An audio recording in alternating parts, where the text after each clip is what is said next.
Blank Starogeschichta. To był jeszcze za starej Polski, ale już Blank przed tym, kiedy ten Wiosecki Adolf karycał się sam do nas do Polski. Franska kopycioka napytali, no i przychodzi do Stowki, ani skorzy wzięli go już do wojoków, do niemieckiego wojska. Ani że on Blank nie poradził po niemiecku godać, ani też nic nie poradził w tym ichnim języku spokopić, miał borajstwo mocka utropy i zgryzki. No ale jego kamrat Bercik od Majzliny poradził deczko po niemiecku, no i ten na te francowe wajanie powiedział był tak. Nic się, Francek, nie trop, jo cię naucza chocia tela, co byś, aby mógł sam temu Feitfilblowi albo jakiemuś oficjerowi odpowiedzieć, kiedyś się ciała będzie o coś ich tam pytał. No i oba kamraty napoczli od zaroski ta nauka. Jak się mianujesz, pytał się Berci. Francek Kopyciok. Słuchaj, hopie, nie możesz go dać, Francek, ino Franc, a od Kany się wandlujesz, a jo jest od Bytonia. Nie możesz go dać, że od Bytonia, ino ich bin ausbeuten. No i tak temu Franckowi ten Bercik wszystko, co potrzeba po niemiecku, to plikował, że się Francek czegoś tam nauczył. Ale co by się Francek nie majtnął, we godce zrobili się próba, tela co już Blank po niemiecku. No i nie skorzy jechali dalszy z tym koksem.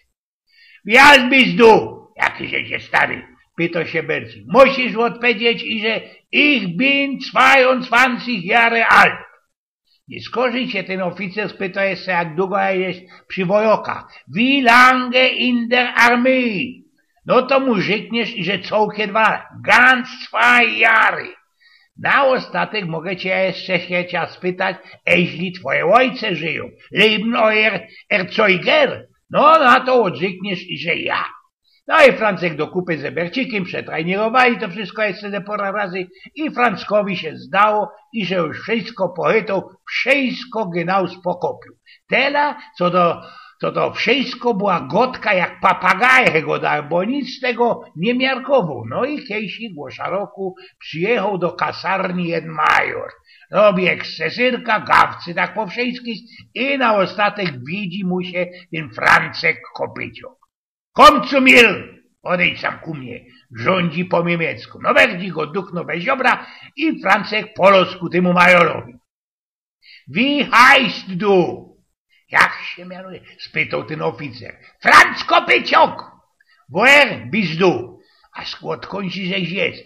Ich bin ausbeuten, odpowiedział prawie Francek.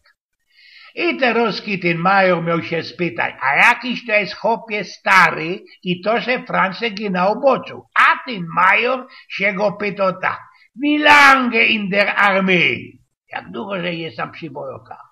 O, 22 Jahre, odpowiedział, jak się naumiał Francek. A wie alt bist du? Jaki, że jest stary, chłopie, pytał się dalszy ten major, ale już taki wyproszczony. 2 Jahre!